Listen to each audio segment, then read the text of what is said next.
네, 안녕하세요. 반갑습니다. 정석일 매니저입니다. 자, 제가 이제 오늘은 이제 마지막 순서로 종목 소개를 좀 해드릴 거고, 자, 지금 제 8월달 누적 수익률은 이제 237.5% 좀 기록을 하고 있습니다. 그래서 좀 최근에 계속 좀 좋은 흐름들 좀 보여드리고 있는데, 제가 9월 달에도 계속 좋은 흐름 이어나가도록 계속 노력하도록 하겠습니다. 자, 그러면 오늘도 이제 목표가 달성한 종목이 나와서 이제 수익률이 좀 더 올랐어요. 그래서 목표가 달성한 종목들 한번 리뷰부터 들어가 보도록 할게요. 자, 첫 번째로는 지금 뉴프렉스부터 좀 보겠습니다. 저 자화전자는 저 표시가 잘못되어 있는 것 같아요. 네. 뉴프렉스부터 좀 보도록 할 텐데, 자, 오늘 뉴프렉스가 이제 목표가를 좀 1차 목표가 일단 달성을 하게 됐고요. 자, 이 종목은 지금 편입한 지 그렇게 오래되지 않았죠. 편입한 지 오래되지 않았는데, 벌써 좀 시세가 이렇게 좀 크게 나오고 있고, 현재도 한 12% 이상의 강한 상승률을 좀 기록을 하고 있습니다.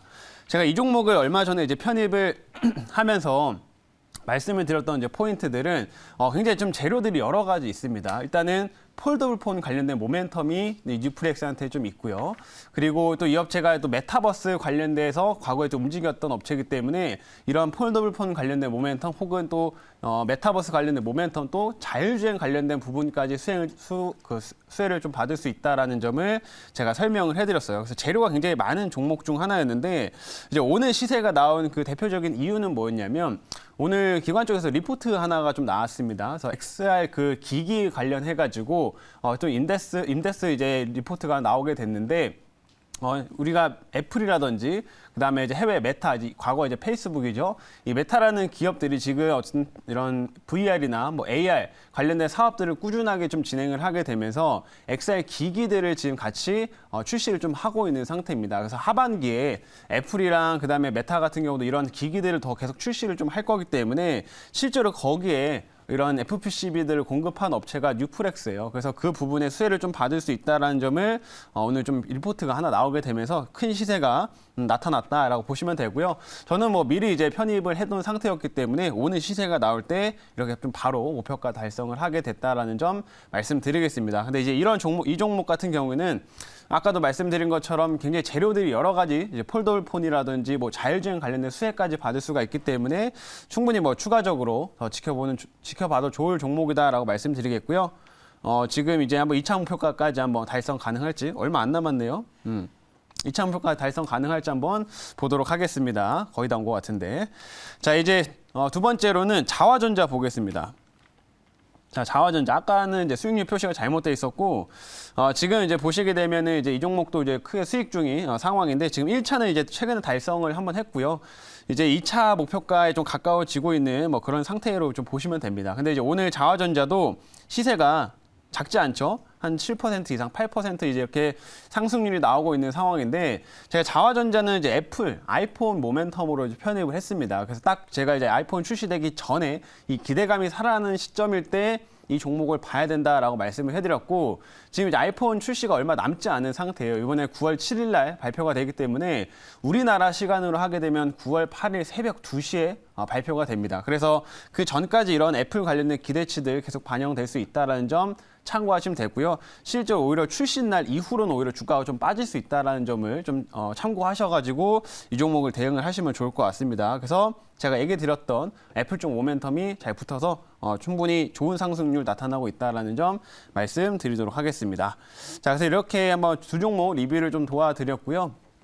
이제 오늘 새롭게 신규 종목 편입을 좀 해보도록 할게요. 오늘은 오랜만에 또 자율주행 관련된 종목을 좀 편입을 해보도록 할 텐데, 자, 현재가부터 한번 확인해 보겠습니다.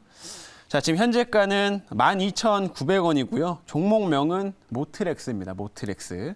모트렉스도 이제 자율주행 관련된 뭐 이슈에 굉장히 좀 크게 반응을 하는 또 대표적인 종목 중 하나인데, 실제로 자율주행 관련돼 가지고 엮여 있는 종목들 중에서는 물론 실적이 되게 안 좋은 업체들도 많이 있습니다. 근데 이 모트렉스 같은 경우에는 최근에 실적도 계속 좋아지는 구조 속에 좀 있기 때문에 우리가 주목해볼 종목이다라고 말씀드리고요. 과거에 한번 이제 무상증자 이슈로 한번 크게 올랐던 요 시점들을 이미 다 소화를 하고 다시 내려왔기 때문에 이 바닥권에서 다시 한번 우리가 볼만한 종목이라는 점을 설명드리도록 하겠습니다. 자, 그러면 제가 오늘 이 종목을 왜 준비했는지는 자료 보면서 말씀드리도록 할게요. 자, 이제 오늘의 이제 종목은 모트렉스라고 하는 종목입니다. 자, 이 업체 사업부부터 한번 말씀드리겠는데, 이 업체는 전장 부품들을 생산을 하고요. 그리고 이 차량용 소프트웨어들을 담당을 좀 하고 있습니다. 그래서 우리가 이제 자동차 안에서 뭐 오디오라든지 아니면은 뭐 비디오 그리고 이 내비게이션 같은 이런 정보들을 이제 차 안에서 제공을 해주잖아요. 그래서 그런 시스템을 전반적으로 담당하고 있는 업체가 이 모트렉스라고 이제 보시면 되고요. 당연히 향후의 자율주행 시대에서는 이제 차량끼리 소통도 하고 그리고 외부 이제 환경에 대한 정보들을 이 안에 이제 운전자한테 이제 정보를 제공해줘야 되기 때문에 이런 정보 관련된 솔루션 시스템들이 굉장히 중요하다라고 이제 보시면 됩니다. 그래서 이 자율주행 관련된 산업적으로 계속 준비를 하고 있고 회사 홈페이지에 가더라도 이런 식으로 자율주행 관련된 산업적으로 준비하고 있어가지고 이런 이미지들을 지금 나타내고 있는 모습을 좀 볼 수가 있습니다. 그래서 자율주행의 핵심적인 또 종목 중 하나라고 참고하시면 될 것 같고요. 자, 다음 화면 보겠습니다.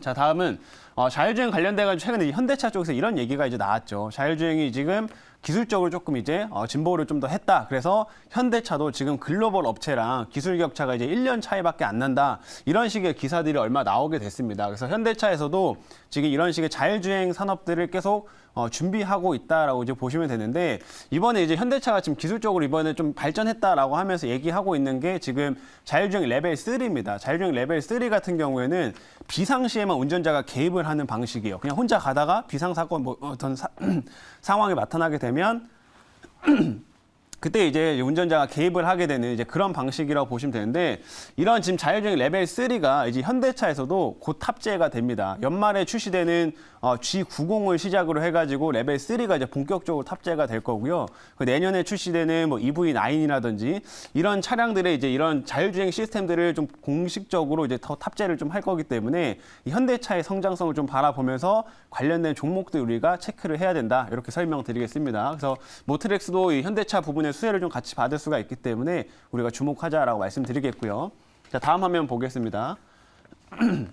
자, 다음은 이제 어제 정부에서 이제 예산안이 발표가 됐습니다. 근데 예산안 관련된 뭐 다양한 산업들에 대한 예산들이 측정이 됐지만 이제 내년 예산안 관련돼 가지고 역시나 미래차 부분에도 굉장히 좀 큰 금액들이 설정이 됐어요. 그래서 올해 예산보다 한 20% 증가한 예산안이 이 미래차 부분에 이제 측정이 됐는데 이 미래차 안에서도 뭐 당연히 전기차라든지 수소차라든지 이런 종류들이 있겠죠. 근데 제가 그 금액을 한번 보니까 자율주행 쪽 상용화하는 데다가 좀 더 돈을 많이 더 쏟고 있습니다. 정부 차원에서도. 뭐 그래서 이미 뭐 전기차나 뭐 수소차 이런 것들은 기업 입장에서도 이제 준비를 좀 하고 있고 투자가 많이 들어가고 있기 때문에 정부에서는 자율주행 상용화 쪽에다 조금 더 힘을 실어주는 모습이다라는 점 우리가 좀 볼 수 있었고요.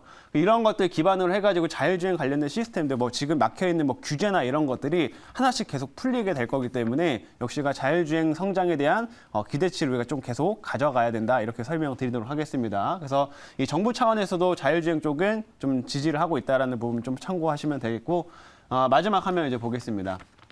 마지막은 이 업체가 이제 아까 얘기 드린 대로 자율주행 관련된 업체들 중에서도 또 실적이 괜찮은 업체인데 보시면 영업이익이 2020년도 꾸준하게 뭐 흑자를 좀 기록하고 있고요. 지난해는 한 350억 정도 좀 큰 성장도 보여줬는데 올해 벌써 상반기에 보더라도 200억대 영업이익을 좀 넘어섰습니다. 그렇기 때문에 지금 최근에 또 고성장을 또 보이고 있기 때문에 이번에 하반기에 또 실적 성장도 추가적으로 기대해 볼 수 있다라는 점 말씀드리도록 할게요.